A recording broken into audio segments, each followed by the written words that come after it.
वर्धमान महान जिन विचरे हमारे ध्यान में। प्रातःकाल अपने समय सारा आरंभ किया है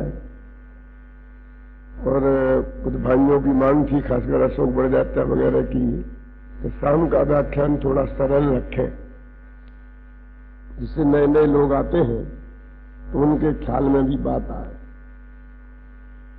इसलिए मैं नमोकार महामंत्र से चर्चा आरंभ करता हूं, क्योंकि वो तो हमारे बच्चे बच्चे को याद होगा, उससे सरल तो और क्या होगा।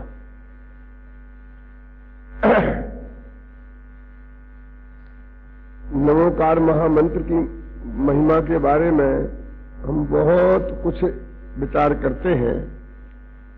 मैंने सोचा कि इस नमोकार महामंत्र में ऐसा क्या है जो हम वीतराग धर्म वालों का महामंत्र बन बैठा। मंत्र तो और भी बहुत है, नमोकार मंत्र ही महान क्यों?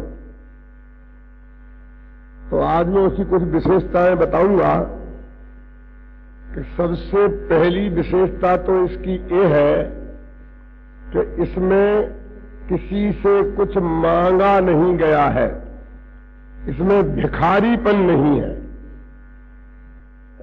इसके अर्थ पर हम जब विचार करते हैं तो सीधा सच्चा अर्थ है अरहंतों को नमस्कार हो, सिद्धों को नमस्कार हो, आचार्यों को नमस्कार हो, उपाध्यायों को नमस्कार हो और लोक के सर्व साधुओं को नमस्कार हो। बस इसमें अपने पंच परमेष्ठी को नमस्कार किया गया है। इसमें ऐसी क्या बड़ी विशेषता हो गई कि जिसकी वजह से हम इसे महामंत्र माने। तो मैंने कहा कि इसमें कुछ मांगा नहीं गया है।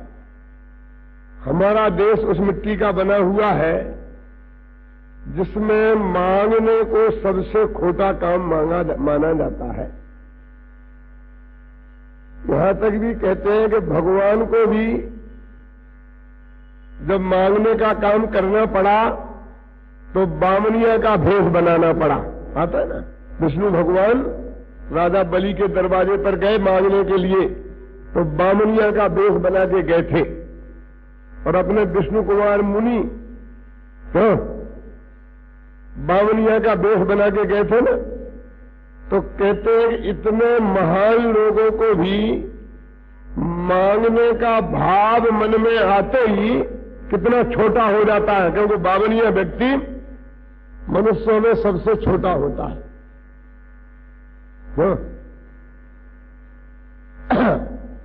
और रहीम जैसा मुसलमान कभी भी जो लिखता हो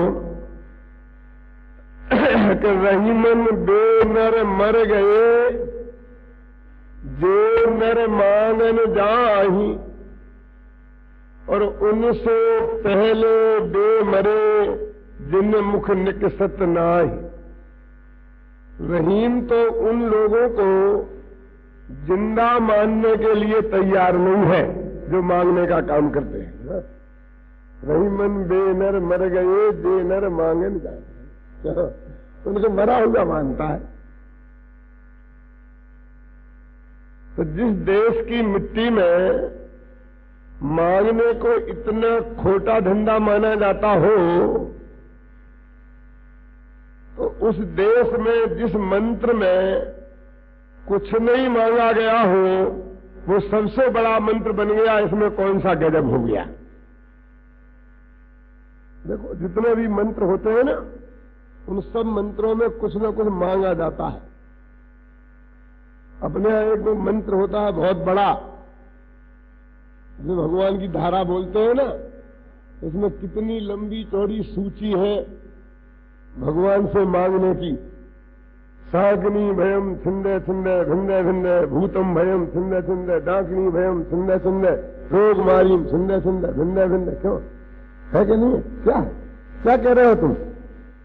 भगवान को कितनी लंबी सूची थमा देते हैं कि आप एक काम करो, डाकरियों को छेद दो, भेद दो। क्या है? एक मंत्र तो वो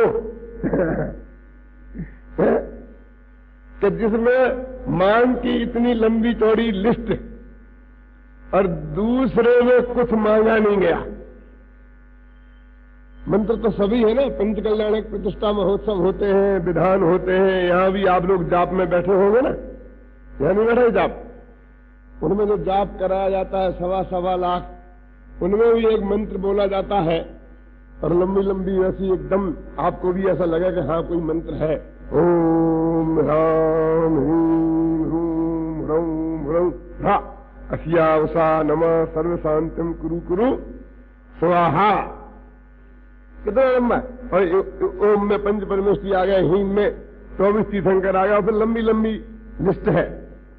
लेकिन अंत में उसमें भी एक मांग तो भगवान के सामने रखी थी कि सर्व शांतिम कुरु कुरु स्वाहा। यद्यपि ये मंत्र बहुत महान है, क्योंकि इसमें भी अपने लिए कुछ नहीं मांगा गया है। जो कुछ मांगा गया है वो सबके लिए मांगा गया है। सर्व शांति में लिखा गया ना, मुझे ये चीज दे दो ऐसा नहीं मांगा गया है। जो कुछ मांगा गया है वो सबके लिए मांगा गया है, और सबके लिए भी कोई विषय कसाई की चीज नहीं मांगी गई है, रोटी दाल नहीं मांगी गई है, स्त्री पुत्र नहीं मांगे गए हैं, जमीन जायदाद नहीं मांगी गई है, शांति मांगी गई है। तो सबसे बढ़िया चीज है दुनिया में शांति रहे ना, यानी सबसे बढ़िया चीज मांगी और सबके लिए मांगी। इसलिए इसमें भी कम महानता नहीं है, लेकिन आखिर मांगी तो इसलिए इसको वो स्थान नहीं मिला कि जिसे हम महामंत्र कहते हैं और रोजाना कम से कम 108 बार नहीं तो 9 बार तो जैनियों का बच्चा बच्चा उसे अवश्य पढ़ता। जैनियों का ने इस मंत्र को महामंत्र माना, इससे ये बात सिद्ध हो जाती है कि जैन धर्म में नहीं मांगने की कितनी महिमा है। इसलिए किसी ने लिखा है, अजाति के जिन धर्म है धर्मी मांगे नाही, जो धर्मी बन मांगन लगे ते ठगिया जग माही। देखा क्या नहीं देखा? अजातीक जिन धर्म है, जैन धर्म तो अजातीक है। जयपुर का पंचकल्याणक था तो हमारे कहीं 10-12 मिनिस्टर आए थे, लेकिन मिनिस्टरों के लक्ष्य से एक भी मीटिंग वहां आयोजित नहीं हुई थी। समझ, मुख्यमंत्री जन्म कल्याणक के टाइम पर आए थे, भगवान ऋषभदेव का दरबार लग रहा था और उसी बीच में वो वही टाइम उनको दिया था अपन ने, और उसी समय वो आए। आने के बाद उनने जो एक बात कही अपने व्याख्यान में, वो बहुत समझने लायक है, इसी से संबंधित है कि मैं आज तक इतनी मीटिंगों में गया तो हर जगह मुझे एक मेमोरेंडम मिलता है, मांग पत्र मिलता है कि ये करवा दीजिए, ये करवा दीजिए, ये करवा दीजिए। यानी हमें कुछ भी नहीं चाहिए हो तो भी आयोजक कहते हैं ऐसा कैसे हो सकता है, ये तो नेग ही होता है, ये माला डालना गले में नेग है ना, तो कुछ न कुछ मांगे तो कुछ नहीं, यही कह दो कि महावीर जी ने सड़क बनवा दो, सड़क बनी बनाई तो चौड़ी करवा दो, कुछ ना कुछ तो कह ही दो, चाहे लेना हो चाहे नहीं लेना हो अपने लिए, लेकिन मेमोरेंडम अवश्य देते हैं। और मैं जब से उसी के इंतजार में हूं, लेकिन अभी तक मेरे पास वो मेमोरेंडम नहीं आया। इसलिए मैंने एक जगह ये सभा पहली दफे देखी है कि जहां कोई मिनिस्टर आया हो और उससे कुछ मांगा नहीं गया हो। मैं आपको सच बोलता हूं, हमारे दिमाग में ये बात नहीं आई थी तो कुछ मांगा जाता है कि हम नहीं मांगे, कुछ हमको गजब करके दिखाएं, ऐसा कुछ नहीं था। लेकिन सचमुच बात तो ये थी कि हम सब लोग ऐसे ही थे कि जिनने कभी मिनिस्टरों को बुलाया ही नहीं था और उनके नेक चार क्या होते हैं वो हम जानते ही नहीं थे।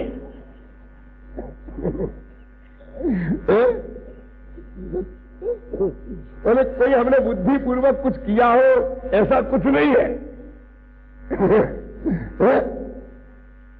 तो उनने एक कहा, मैं सभा को कंडक्ट कर रहा था, तो मैंने उसमें जवाब में एक बात कही कि साहब आपको पता है आप कहां आए हैं? आप राजा ऋषभदेव के नाभिराय के दरबार में आए हैं। तो आप कहते हो हम आपसे कुछ मांगे, आपको जो कुछ मांगना हो मांग लो। नाभिराय से ख्याल है, आपको कुछ चाहिए हो तो नाभिराय से जिनके दरबार में आप आए हो। मेरे कहने का अर्थ यह है कि आज भी भारत की भूमि में नहीं मांगने को कितना बड़ा अच्छा माना जाता है, वो बता रहा हूं मैं। जैन धर्म की तो बात है ही, लेकिन पूरी भारत की मिट्टी में भी इसकी महिमा लोगों को है।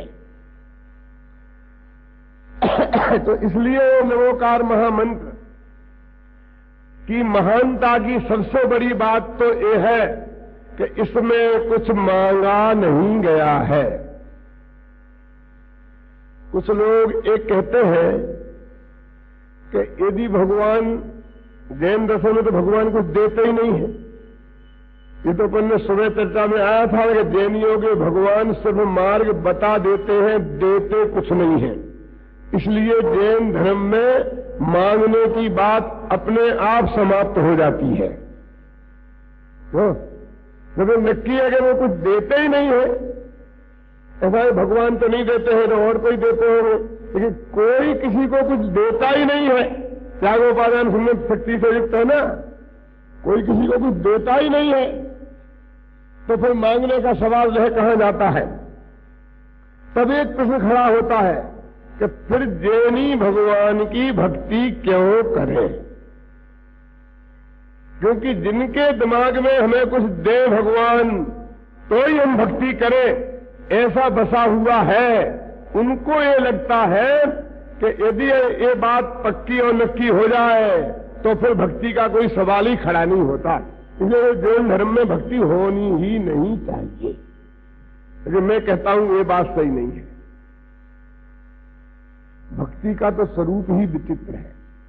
इसके लिए मैं एक उदाहरण देता हूं, बहुत सरल है। एक लड़का क्रिकेट का बहुत शौकीन है और वो अच्छा बैट्समैन बनना चाहता है, और इसके लिए वो एक ट्यूटर भी लगाया है जो दिन भर धूप में कड़ी मेहनत करके उसको बल्लेबाजी करना सिखाता है ना। लेकिन उसके घर में जाके देखा तो गावस्कर का फोटो लगा था, कपिल देव का फोटो लगा था, उस ट्यूटर का फोटो नहीं था। ऐसा क्यों हुआ? मैं आपसे पूछूंगा। आदमी जी विचार करना हमारे दिन दिया क्यों? क्योंकि उसे गावस्कर जैसा बल्लेबाज बनना है, कपिल देव जैसा बल्लेबाज बनना है, अपने ट्यूटर जैसा बल्लेबाज नहीं बनना है कि जो 2000 रुपये महीने के पीछे दिन भर उसके पीछे दौड़ता है। वो उसका आदर्श नहीं है। भले ही वो गुरु है, उसे सिखाता है, वो शिष्य अपने गुरु का है, लेकिन भगत गावस्कर का और कपिल देव का है। हम जिसके भगत होते हैं उसके बदले में उससे कुछ चाह नहीं होती है। गावस्कर से उसे एक दिन भी कुछ सिखाएगा ये संभव ही नहीं है।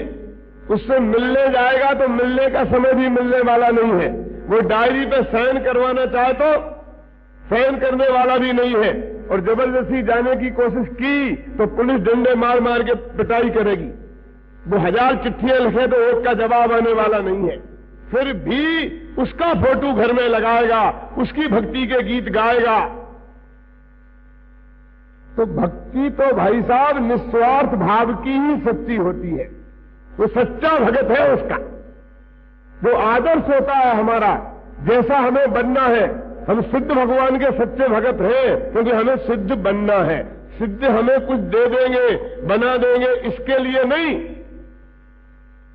उनसे हमें कुछ मांगना है, इसके लिए नहीं। यानी जो लोग ये समझते हैं कि हम ऐसा मान लेंगे कि भगवान कुछ देते हैं तो हमारी भक्ति कुछ ज्यादा होगी, और ऐसा मान लेंगे कि नहीं देते हैं तो भक्ति कुछ कम हो जाएगी। हाँ, एक बात जरूर है, नकली भक्ति जरूर खत्म हो जाएगी और नकली भगत भी खत्म हो जाएंगे। वे असली भगत थोड़ी है, वे तो व्यापारी है। क्यों? जहां एक का सवा होता है वहां धंधा करते हैं कि एक के 2 हो रहे हो तो और ज्यादा वहां करते हैं, यहां तो 1 के 10 होते हैं। क्यों? तो सुन रखा है भगवान की भक्ति करने से बहुत पुण्य बनता है और ये हो जाता है और वो हो जाता है। क्यों? इसलिए करता है और मालूम पड़े कि नहीं होता है तो सब साफ हो गया। तो वास्तव में वो भक्ति कहां कर रहा था? भक्ति तो लिखा है गुणेषु अनुरागा भक्ति। आचार्य पूज्यपाद ने सर्वासिद्धि नामक ग्रंथ में लिखा कि भगवान के गुणों के अनुराग में भक्ति बोलते हैं। मेरे से बोले इधर एक भाई साहब, प्रोफेसर साहब, हमने सुना आप कांजी स्वामी के भगत है। मैं कौन कहता है? एकदम गलत बात है। क्या कहा? क्यों मैंने सुनी? हम तो सुना है कि आप कांजी स्वामी के भगत हैं। नहीं, हम कांजी स्वामी के भगत नहीं, हम कांजी स्वामी के शिष्य हैं। भगत तो हम अरहंत सिद्ध भगवान के हैं। अंतर समझ में आया कि नहीं आया? अरे गुरु के तो शिष्य होते हैं भाई साहब, गुरुओं के तो शिष्य होते हैं, अध्यापकों के तो विद्यार्थी होते हैं, भगत तो भगवान के होते हैं। समझ में आया कि नहीं है? दुकानदार के ग्राहक होते हैं, डॉक्टर के मरीज होते हैं, वकील के क्लाइंट होते हैं। संबंध समझ में आया कि नहीं है? तो वे हमारे गुरु थे अध्यात्म विद्या के, हमारे अध्यापक थे अध्यात्म विद्या के, उनसे हमने सीखा है। तो जिससे हम सीखते हैं वे तो गुरु होते हैं। क्यों? और जिनसे हमारा कोई संबंध नहीं होता है, इतना संबंध होता है कि हम सिर्फ उन जैसे बनना चाहते हैं, वो हमारे भगवान होते हैं और हम उनके भगत होते हैं। ख्याल में है? इसलिए कल्पना हमें दिमाग से निकाल देनी चाहिए कि यदि भगवान कुछ नहीं देते हैं और हम उनसे कुछ मांगेंगे भी नहीं तो फिर भगवान की भक्ति का क्या है? भक्तांबर में भी लिखा है ना, तो भक्ति रेव मुखरी कुरते बलान माम।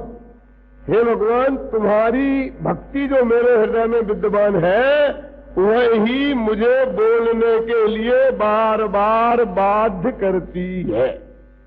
लेकिन हम क्या करें? हमारी भक्ति का स्वरूप कितना विकृत हो गया, जरा कल्पना करो। उन्होंने भक्तांबर जी का अखंड पाठ करते हैं ना, इंदौर की तो एक खास विशेषता है और धीरे धीरे और दुनिया में भी फैलने लगी है।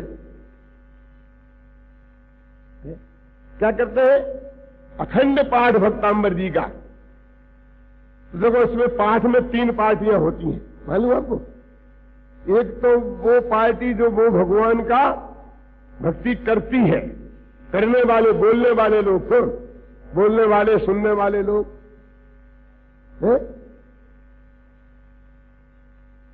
तो एक भगवान जिनकी भक्ति की जा रही है,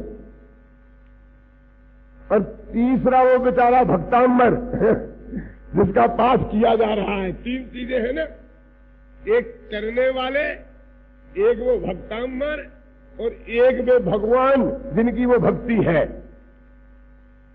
अभी मैं पूछता हूं, घबराना नहीं, कि ये जो हम पाठ करते हैं वो किनके कल्याण के लिए करते हैं? भगवान के कल्याण के लिए कि भक्तांबर के कल्याण के लिए? तो करने वालों के कल्याण के लिए बोलो, जो हम अपने कल्याण के लिए। 3 बातें हुई ना, तीनों में से तो अखंड कौन रहता है? एक तो बेचारे भगवान श्रोता बन के अखंड बैठे हैं, वे हिलते ही नहीं है, और ये वो भक्तांबर अखंड रहता है, और करने वाली तो पार्टी बदलती रहती है और सुनने वाले भी बदलते रहते हैं। जिनके कल्याण के लिए है वे तो जाकर के चाय पानी पी पी के आते हैं, बीच बीच में घूम के आते हैं, फिर के आते हैं। 1 घंटा एक पार्टी बोलती है, दूसरी पार्टी जाकर, और घर पर रहते तो शायद रात के 2 बजे चाय थोड़ी पीते, सो जाते कि नहीं सो जाते। लेकिन रात में ड्यूटी देनी है तो अखंड कौन रहा?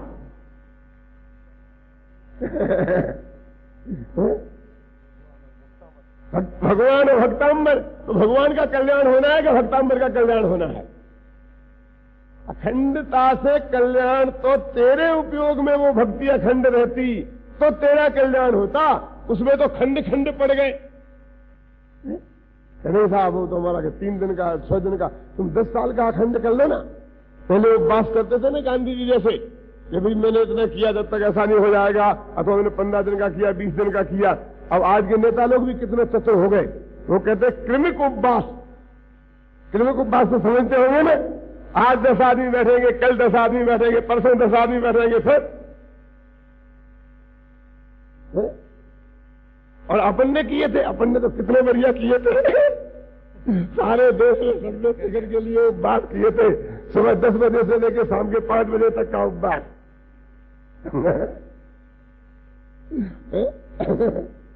और उसमें से भी 10 से 5 बजे तक भी कितना किसका कितना कैसा था, वो उसकी बात अभी मत करो। भक्ता अपन नमोकार महामंत्र की बात कर रहे थे कि सबसे पहली विशेषता तो इसकी ये है कि इसमें कुछ मांगा नहीं गया है, इसलिए ये महान है। देखो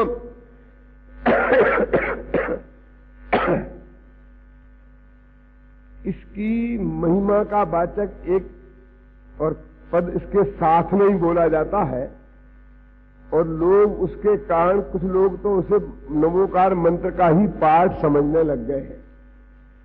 ऐसो पंच नमो यारो सभ्य पाव पणासनो मंगलारम च शब्देशिम परमम हबई मंगलम। तो वो तो है गाथा नमोकार मंत्र, और ये है दूहा। ये छंद भी अलग अलग है, एक से छंद नहीं है दोनों।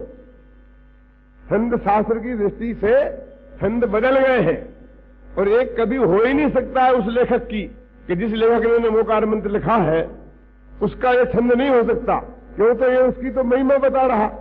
कोई आदमी अपने एक गाथा लिखे और दूसरी गाथा में उस गाथा की महिमा बताए कि यह नमोकार महामंत्र सब पापों का नाश करने वाला है और सब मंगलों में पहला मंगल है। ये तो पढ़ा कि नहीं मणिकंद जी? तो सच्ची बात है ना, ये नमोकार महामंत्र सब पापों का नाश करने वाला, ये बात सच्ची है। क्या कह रहे हो? सारा जैन समाज इस बात को मानता है, मानता क्या नहीं? तो मैं तो प्रश्न करने का अधिकार तो मेरे को है कि नहीं है? मैं भी मानता हूं, घबराना नहीं। क्यों? लेकिन चित्त में प्रश्न खड़ा हो जाए तो क्या करें? यदि ये सब पापों का नाश करने वाला है तो हम तो रोजाना बोलते हैं, तो हमारा एक भी पाप नहीं रहना चाहिए था, लेकिन ये तो ढेर लग रहे पापों के। हरेक के जीवन में जो रोजाना नमोकार मंत्र बोलते हैं उनके सब पापों का नाश हो जाता, तो फिर सबके पाप का उदय क्यों है? हम बीमार हैं तो पुण्य के उदय से है। बोलो, हमारी आर्थिक स्थिति अच्छी नहीं है तो पुण्य के उदय से है। देख लेना, हरेक को पाप का उदय तो दिखाई देता है कि नहीं है? तो इतना पाप हमारे पास कैसे है? तो कोई कह सकता है कि वो तुम्हारे में नमोकार मंत्र की श्रद्धा नहीं होगी, तुम्हें विश्वास नहीं है, इसलिए तुम्हारे पापों का नाश नहीं हुआ। ठीक है, हमें तो नहीं है विश्वास, इसलिए हमारे रहता, तुम्हें तो है, तो तुम्हारे क्यों है? और एक भी आदमी ऐसा नहीं है कि जिसे विश्वास नहीं होगा। तो संतलाल जी, कोई तो होगा कि जिसे पक्का विश्वास हो उसके सब पापों का नाश हो जाना चाहिए था। ये तो नहीं देखने में आता है। थोड़ी और गहराई में जाएं, ये तो बड़ी खतरनाक बात है कि नमोकार मंत्र में 5 परमेष्ठी को नमस्कार किया गया, अरहंत, सिद्ध, आचार्य, उपाध्याय और साधु। अब देखो, भगवान पारसनाथ में पत्थर बरसे, पुण्य के उदय से के पाप के उदय से? तो आदिनाथ को अंतराय हुआ, 1 वर्ष तक खाने का व्यवस्था नहीं हुई, पुण्य के उदय से के पाप के उदय से? जितने भी उपसर्ग होते हैं वे पुण्य के उदय से होते हैं कि पाप के उदय से होते हैं। तो वे तो पंच परमेष्ठी में है ना, वे तो उस वक्त साधु परमेष्ठी थे ना, क्यों? तो उनके ही पापों का नाश नहीं हुआ तो उनका नाम लेने से हमारे पापों का नाश कैसे होगा, जरा विचार करें। उनके पाप कैसे रह गए? सुकौशल मुनि, सुकुमार मुनि सेलनी खा गई, स्यारनी खा गई, है ना। गजकुमार मुनि उसी भव से मोक्ष जाने वाले, माथे पे सिगड़ी रख दी, पांडव जिनको अग्नि की ज्वाला में गहने पहना दिए, जला दिया, ये सारे अवसर पाप के उदय से हुए थे और वे सारे सच्चे मुनिराज थे। क्योंकि शंका की गुंजाइश तो नहीं है ना, क्योंकि वो तो उसी भव से मोक्ष तक गए।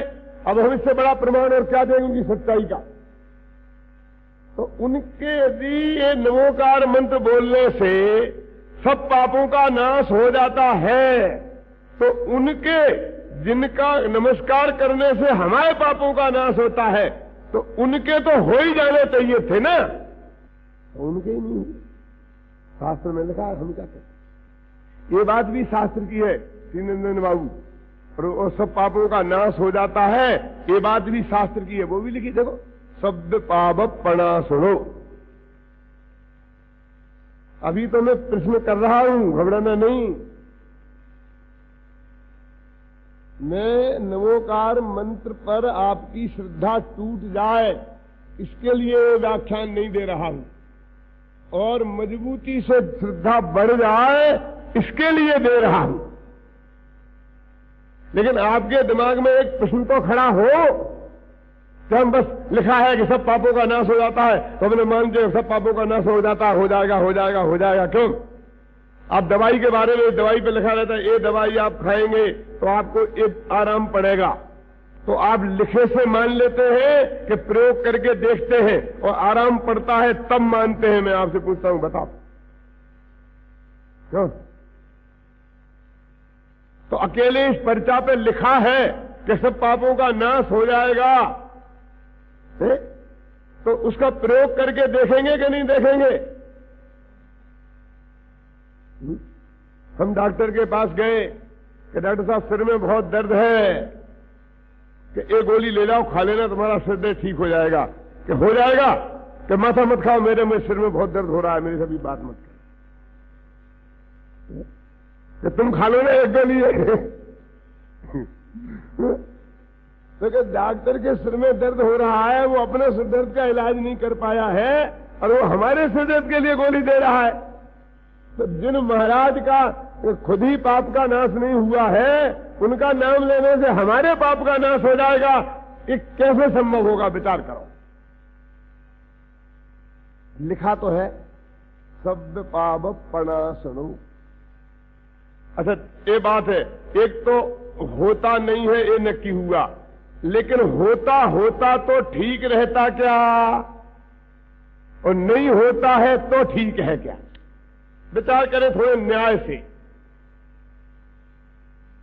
कि हमें दिन भर किए पाप, दूसरों को सताया, दूसरों को लौटा, दूसरे की मां बहन की इज्जत लूटी, चोरी करी, विचार किया, और शाम को 9 दफे नमोकार मंत्र बोला और सब पाप साफ। यदि ऐसा होता होता तो बढ़िया रहता कि बुरा होता? बोलो।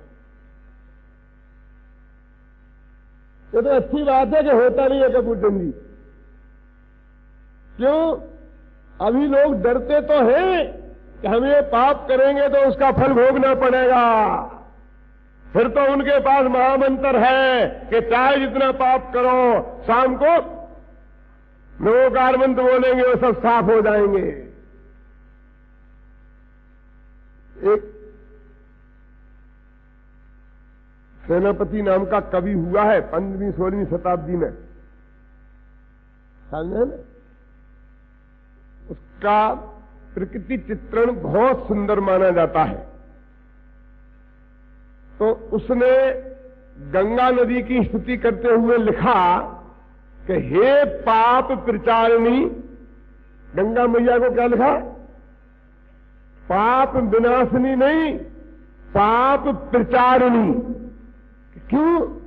कि लोग कहते हैं कि क्या जितने पाप करो गंगा मैया में एक डुबकी लगाओ तो सब पाप साफ हो जाते हैं। तो पाप नाशनी हुई ना ये तो वो कहता है कि नहीं, पाप प्रचार नहीं हुई, कि लोग पाप करने से डरते ही नहीं है।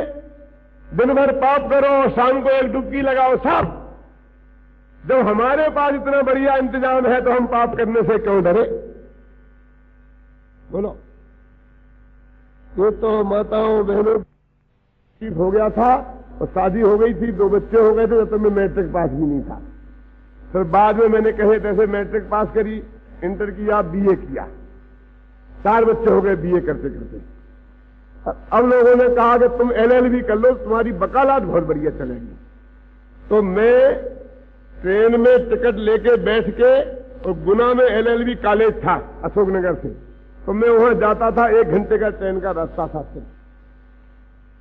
तो एलएलबी में भर्ती होने के लिए। तो रास्ते में 2 ठाकुर बैठे थे और आपस में बहुत लड़ रहे थे। एक चिल्ला रहा था, मैं उसको जान से नहीं मारूं तो मेरा नाम फला सिंह नहीं हो, ऐसा एकदम बहुत गर्मी में थे। और दूसरा समझा रहा था कि ऐसा करेगा तो जिंदगी भर जेल में सड़े, फांसी पर चढ़ जाएगा, ऐसा होगा वैसा होगा। बहुत बहुत गर्मा गर्मी हो रही थी। तो वो बोला कि नहीं नहीं, मैं ऐसा बेवकूफ नहीं हूं। एक वकील का नाम लेके बोला कि मैं पहले उसको जाकर के वकील करता हूं और बाद में हत्या करता हूं।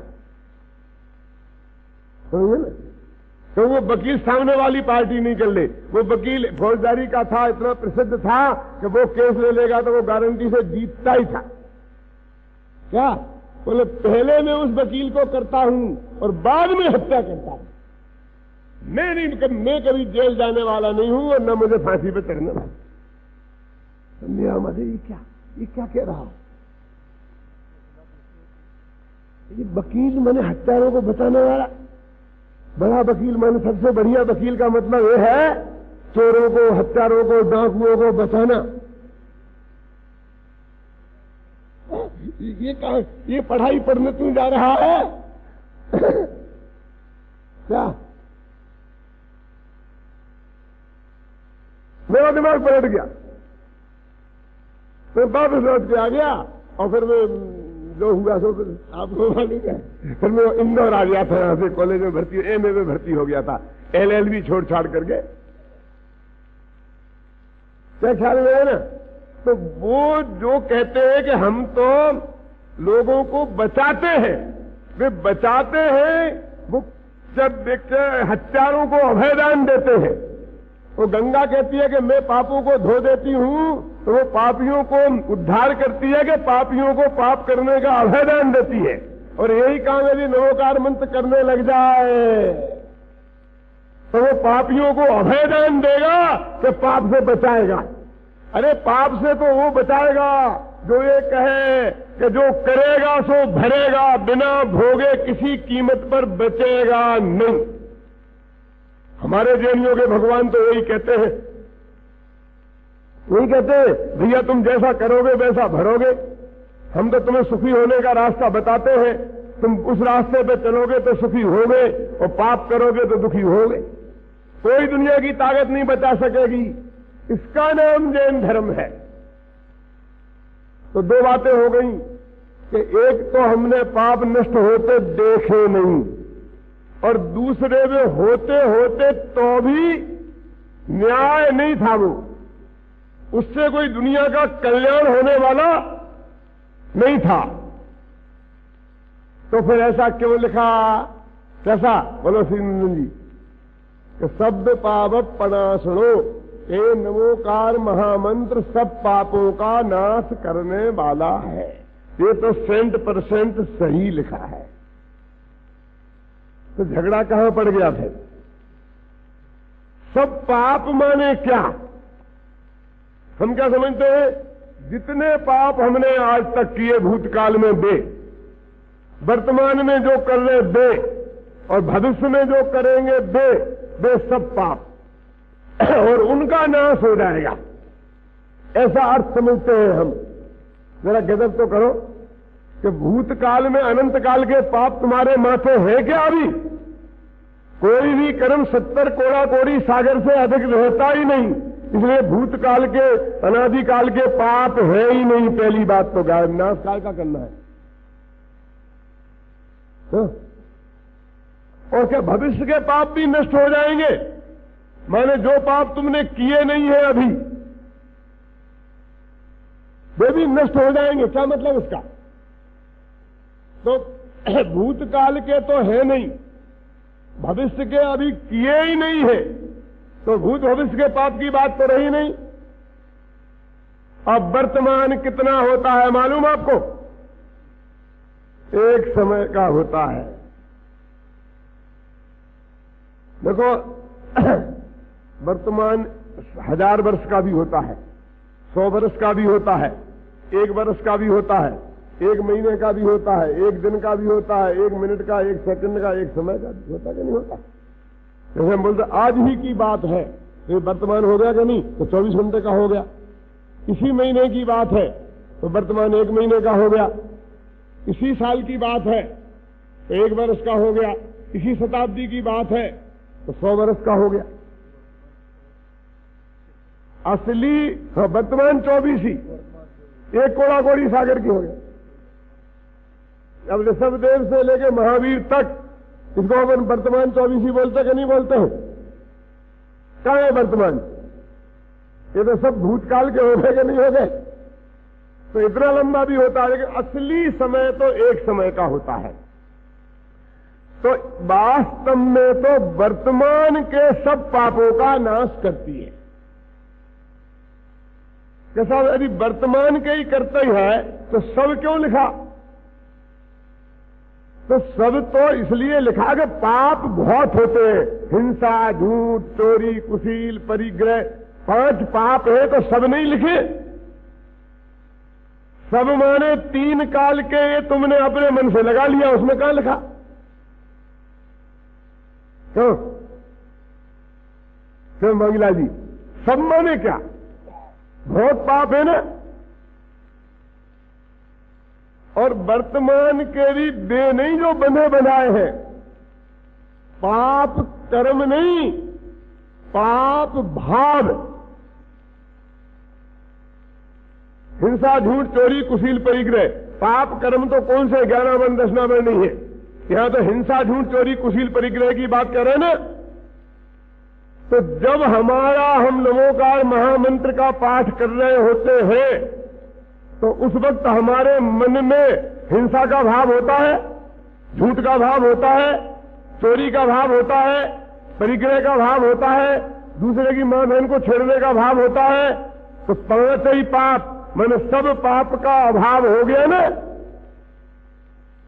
तो हम बोलते हैं ना रोजाना, जो अरहंत भगति मन आने और सो जन विषय का साय न जाने, कि जो अरहंत भगवान की भक्ति में मन लगाएगा वो विषय और कसाय को जानेगा ही नहीं। जानेगा नहीं माने उसके ज्ञान के गेय नहीं बनेंगे। जब वो 5 इंद्रिय के विषय उसके ज्ञान के गेय नहीं बनेंगे तो पाप हो कैसे जाएगा बोलो? तो सब पापों से बच गया ना।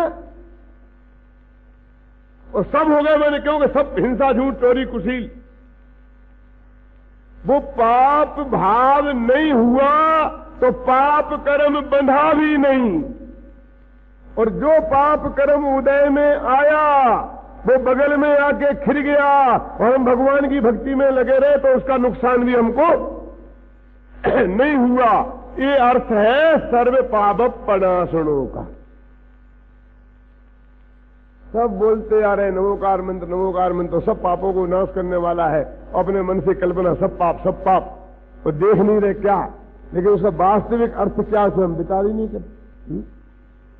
समय सार की गाथा तो कोई बड़ी बात होगी क्यों, लेकिन साहब नमोकार मंत्र तो बहुत छोटी चीज है ना, बच्चे बच्चे को याद है, उसकी तो सही बात हमारे ख्याल में आना चाहिए। देखो अभी एक बात और उसमें मार्मिक है। आगे जो अपन बोलते हैं ना चत्तारी मंगलम, अर्हंता मंगलम सिद्धा मंगलम साहू मंगलम केवली पंडितो धम्मो मंगलम। तो इसमें बोलते 4 मंगल हैं, 4 उत्तम हैं और 4 शरण हैं। नवोकार मंत्र में किनको नमस्कार किया गया है? 5 परमेष्ठी को। तो 5 परमेष्ठी में 5 ही मंगल होने चाहिए ना, 5 ही उत्तम होने चाहिए ना, और 5 ही शरणभूत होने चाहिए। ये 4 क्यों है? एक किनको छोड़ दिया? कभी सोचा? विचार तो करते कि नमस्कार तो किया 5 को, निमंत्रण तो दिया 5 को खाने के लिए, और थालियां लगाई 4, कैसे चलेगा? घर में बुला लिया खाने के लिए, कैसा? तो 5 आदमी का इंतजाम करना चाहिए कि नहीं? रोजाना बोलते कि नहीं, चत्तारी मंगलम चत्तारी लोकोत्तमा चत्तारी शरणम पब्बजामी। तो 4 का क्यों, जबकि वो 5 को नमस्कार किया था? एक को किसको छोड़ा? कभी हमने सोचा नहीं है, कल सोच के आया ना। तो चलो अभी बता देते हैं। क्यों गोविल जी, सोचा कभी? अरे 4 में से 5 में से 2 गायब हैं। मैं बोलते अर्हंता मंगलम सिद्धा मंगलम और साधु मंगलम आचार्योपाध्याय गायब है। और फिर केवली पंडितम धम्मो मंगल, केवली भगवान के कहा गया धर्म मंगल है। तो एक धर्म आ गया एक, और 2 छूट गए उसमें से। ऐसे ही शरण में जाने, और यही उत्तम में मैंने बहुत विचार किया कि ये क्या बात हुई साहब, आचार्य उत्तम नहीं है, उपाध्याय उत्तम नहीं है, आचार्य मंगल नहीं है, उपाध्याय मंगल नहीं है, ऐसा क्यों किया? कुछ लोग कहते कि नहीं साहब वो साधुओं में शामिल हो गए। ऐसा नहीं होता है। छोटे भाइयों में बड़े भाई शामिल होते हैं, शिष्यों में गुरु शामिल होते हैं, गुरुओं में शिष्य शामिल होते हैं, आचार्यों में साधुओं को शामिल कर लेते हैं। क्यों? साधु तो छोटे हैं ना, आचार्य तो बड़े हैं ना। अभी अपन बाद में विचार करेंगे क्या किया। पहले तो अपन नक्की करो कि ऐसा किया क्यों। इसमें कुछ ना कुछ कारण अवश्य है। उन्हें क्यों छोड़ा? सवाल वे छोटे हैं और ये बड़े हैं इसका नहीं है, लेकिन हमें यदि मोक्ष जाना हो तो साधु बनना अनिवार्य है, और अरहंत बनना अनिवार्य है, और सिद्ध तो मोक्ष को कहते ही है। तो ये 3 चीजें तो मोक्ष जाने के लिए, अनंत सुखी होने के लिए, भगवान बनने के लिए अनिवार्य है, लेकिन आचार्य बनना अनिवार्य नहीं है और उपाध्याय बनना अनिवार्य नहीं है। आचार्य बने बिना भी लाखों लोग मोक्ष गए हैं, है ना? भरत चक्रवर्ती और देख लो, हजारों लोग गए हैं, जितने उपसर्ग केवली वगैरह हैं। तो हम, चूंकि हमें तो मोक्ष जाना है, वो ही इष्ट है,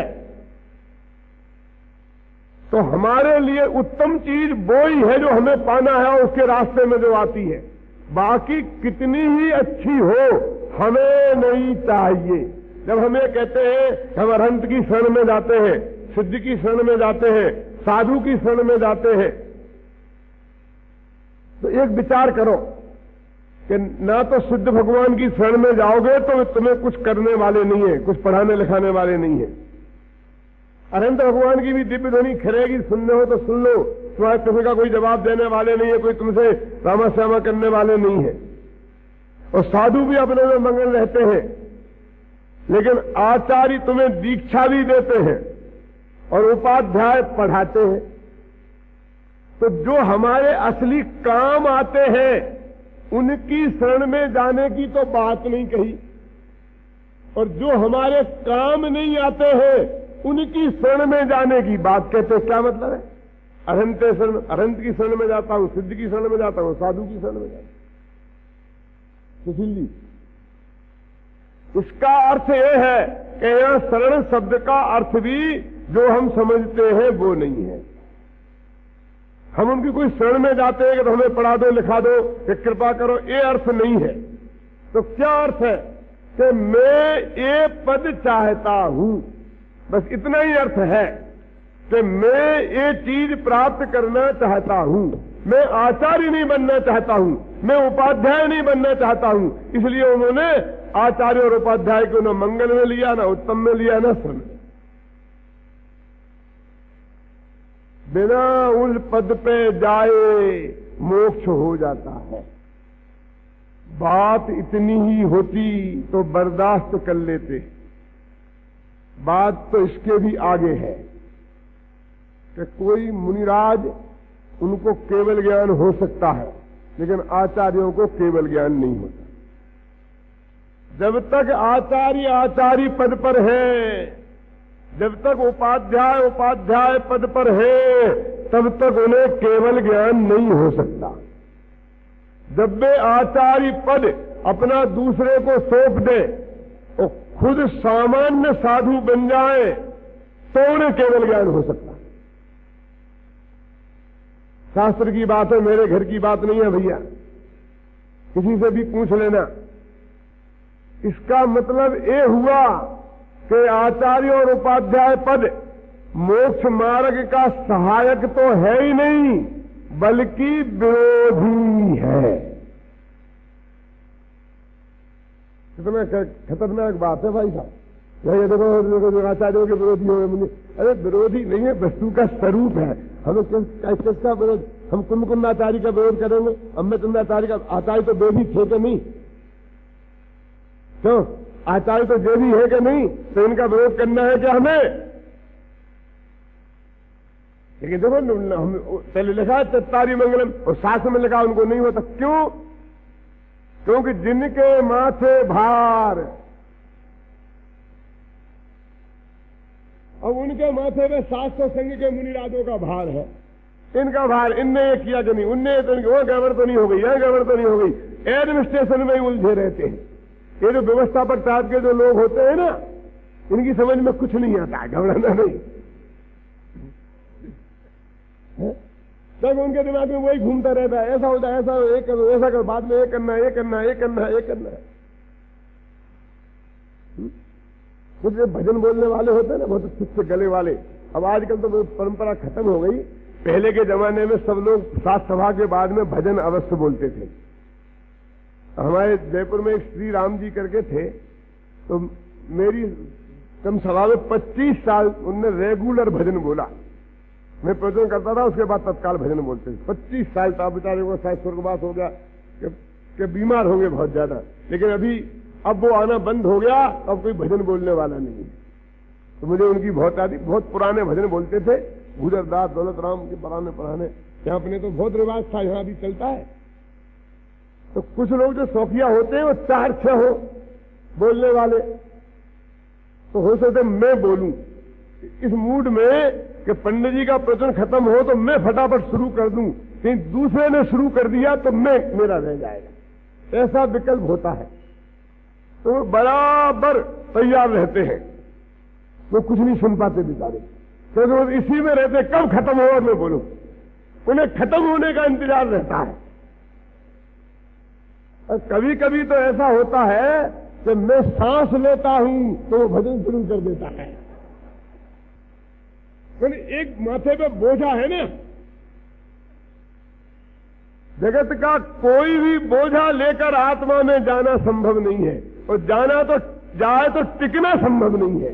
इन व्यवस्थापकों का सभा में बैठना संभव नहीं है, और बैठ जाए तो उपयोग का बैठना संभव नहीं है, और उपयोग भी बैठ जाए तो उसका टिकना संभव नहीं है। जे बैठे रहेंगे तो उपयोग यहां हुआ भड़केगा, क्योंकि गड़बड़ न हो जाए तो पीछे जगह है कि नहीं है, नए और लोग आए होंगे तो उनको बैठने को जगह है कि नहीं है, तो बीच में खड़े होकर हाँ भाई थोड़े आगे आ जाओ। जब वो ऐसा खड़ा होकर कहते हैं ना, तो उसके 10-15 मिनट पहले से अंदर से ऐसा होता रहता है, क्योंकि 1 सेकंड में उसमें खड़े नहीं हो देते हैं। वो 15 मिनट पहले खराब होते हैं, तब वो ऐसा होता है ना। तो उन्होंने कहा कि वो आचार्य पद, कोई माथे पर जिम्मेदारी नहीं हो, तो ही जाकर के अंतिम मुहूर्त तक आत्मा में जाके थपक से नहीं चढ़ के केवल ज्ञान हो सकता है। जो तदमम मोक्षगामी है उनको भी आचार्य पद पर रहते रहते केवल ज्ञान नहीं होता। उनने वैसे ही कोई राग उद्देश्य से नहीं कर दिया, कोई हमने और तुमने थोड़ी कर दिया। नवोकार लिखा सत्तारी मंगलम, अरहंता मंगलम, सिद्धा मंगलम, साहू मंगलम। तो बुद्धिपूर्वक उन्हें छोड़ा है। ये बात अंदर से बहुत गहराई से समझने की इसलिए है कि हम लोगों में भी क्या है, जैसे कोई राजनीति में आता है ना, तो आते ही उसे सीधा टॉप पर प्रधानमंत्री बनने की इच्छा होती है। ऐसे धर्म के क्षेत्र में भी है कि आते ही हरेक को आचार्य बनने की इच्छा होती है। मेरे को तो कम से कम 5-7 जगह 5-7 महाराजों ने तो ऑफर दे दिया, वो सच्चे दिल से दिया, कैसा दिया, लेकिन भरी सभा में दिया सबके सामने कि पंडित जी तुम आओ दीक्षा ले लो, मैं तुम्हारा आचार्य पर बना देता हूं।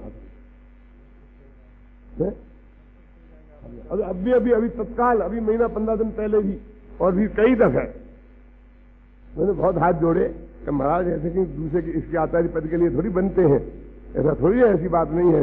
नहीं वो सच्ची कह रहे हैं, हम तुमको बना देते हैं। छावड़ा जी भी साथ में थे, भाग्य से। भाई आचार्य पद बहुत जिम्मेदारी का बहुत महान पद है। मेरे कहने का मतलब ये नहीं कि उसकी महिमा कोई कम है, लेकिन वो दूसरे जीवों के कल्याण के लिए उसमें ज्यादा है और आत्मा का कल्याण उसमें बाधित हो जाता है, इसलिए नहीं रखा। तो फिर बेचारे छूटे ही गए कि उनका भी आया कि साधुओं में शामिल कर लिए गए। कि अभी तो आप कह रहे थे कि छोटे भाई में बड़ा भाई शामिल नहीं हो सकता, शिष्य में गुरु शामिल नहीं हो सकता, कि हाँ ये बात तो सही है। तो शामिल कैसे हुए? वे आचार्य और उपाध्याय अकेले आचार्य थोड़ी है, साधु भी तो है। साधुओं में से ही तो आचार्य बनते हैं, नहीं है समझ में? ये जो हमारे मिनिस्टर है ना जितने भी केंद्र में, तो वे मिनिस्टर के साथ में लोकसभा के सदस्य भी है कि नहीं, राज्यसभा के सदस्य भी है कि नहीं?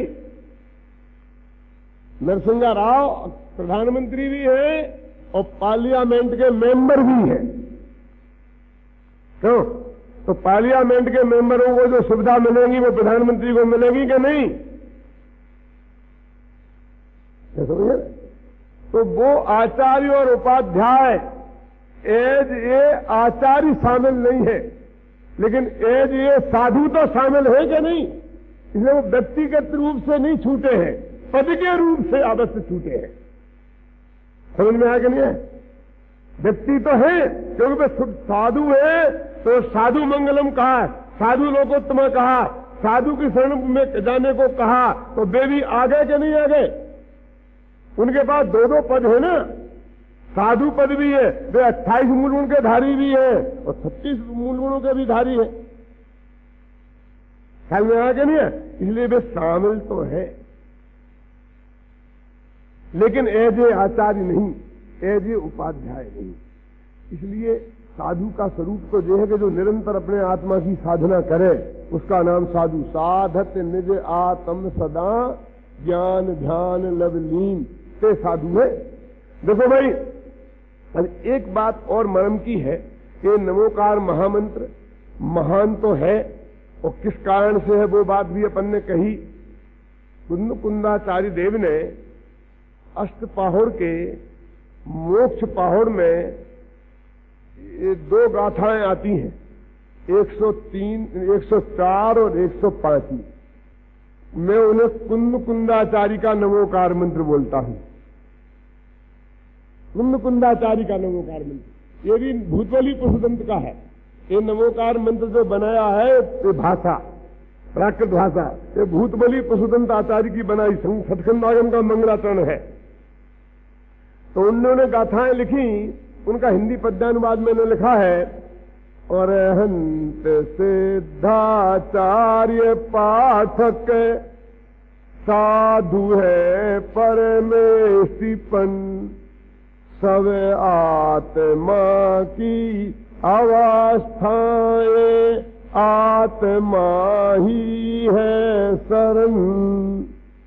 अरहंत देखो, सिद्ध, आचार्य, उपाध्याय और सर्व साधु, जो काम नमोकार मंत्र में 2 लाइन में किया, वो काम कुंद कुंदाचार्य ने अष्टपहर में 1 लाइन में कर दिया। इसमें क्या किया? नमो अरहंताणम, नमो सिद्धाणम, 5 दफे नमो नमो लगा दिया, तो अक्षर बढ़ गए कि नहीं बढ़ गए? इन्होंने सबका नाम लेके याद कर लिया। अरहंत सिद्धाचार्य पाठक साधु है परमेष्टिपन। अब अगली एक पंक्ति में इन्होंने क्या किया गजब, वो देखना। ये है क्या?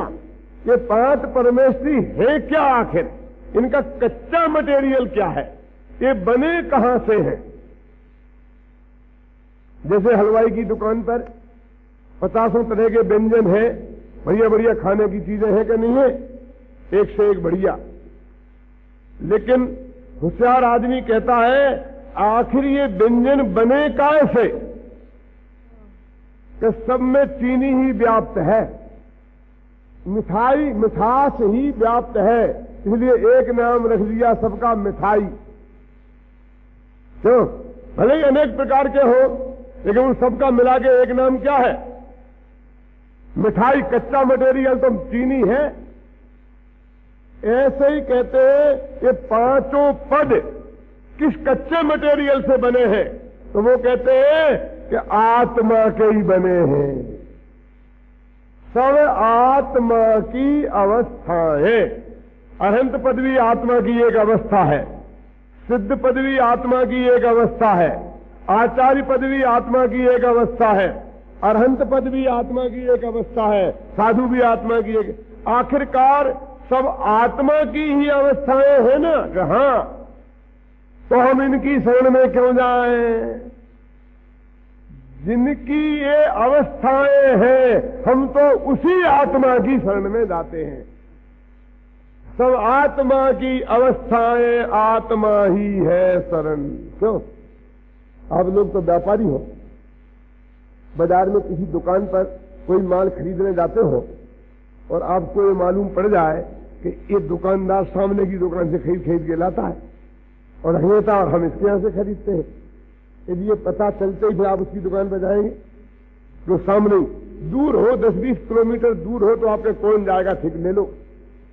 बंबई में हो तो वहां से लाता हो, लेकिन सामने की दुकान से उठा के रख लेता है। क्यों? और हमें बेचता है और मुनाफा खा रहा है, ये कैसे चलेगा? तो ये अरहंत सिद्ध आचार्य उपाध्याय और साधु, ये पद आखिर बने कैसे? कि आत्मा की आराधना करके, और आत्मा में से ही निकले हैं सब पद। कि आत्मा कहा है कि तू ही आत्मा है? अरे मैं ही आत्मा हूं, तो मेरी अवस्थाएं हैं कि हाँ, तो मैं इनकी शरण में क्यों जाऊं? अब तो मैं अपने आत्मा की ही शरण में जाता।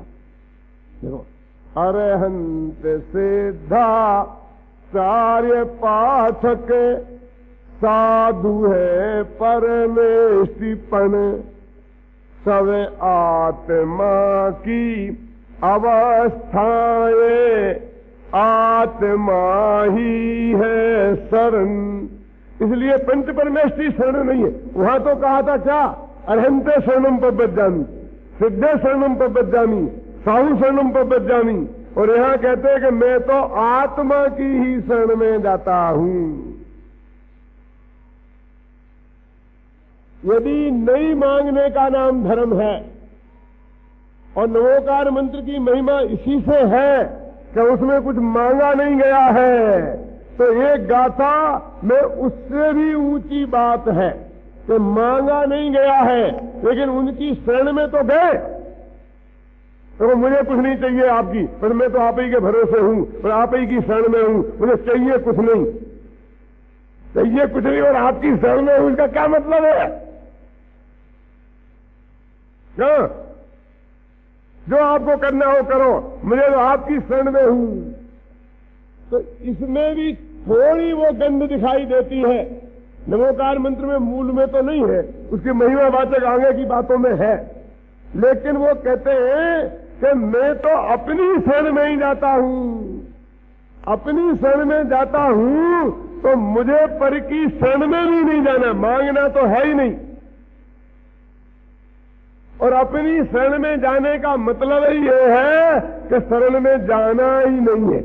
मैं अपनी शरण में जाऊंगा मतलब क्या? इस जेब का माल निकाल के इस जेब में रख लेना। मैं आपके हाथ नहीं जोड़ता हूं, मैं अपने हाथ जोड़ता हूं। तो अपनी शरण में जाने का मतलब क्या?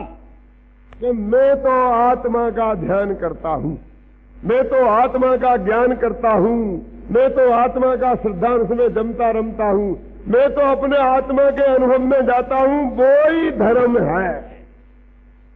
देखो भाई, नमोकार महामंत्र के माध्यम से मैंने उसके संबंध में भी आपको मर्म की बात बताई, कुछ जो आपके ख्याल में नहीं होंगी, क्योंकि हम रोजाना बोलते ही हैं उसे। लेकिन साथ में उससे भी आगे की जो बात है जैन दर्शन में, वो भगवान दो प्रकार के होते हैं, उसकी चर्चा फिर कभी दूसरे व्याख्यान में मैं करूंगा, अभी तो समय हो गया। तो इस तरह हमारा ये नमोकार महामंत्र वो व्यवहार से सर्वश्रेष्ठ महामंत्र है, और निश्चय मंत्र अपना जो भगवान आत्मा है उसकी शरण में जाना, वो ही निश्चय धर्म है।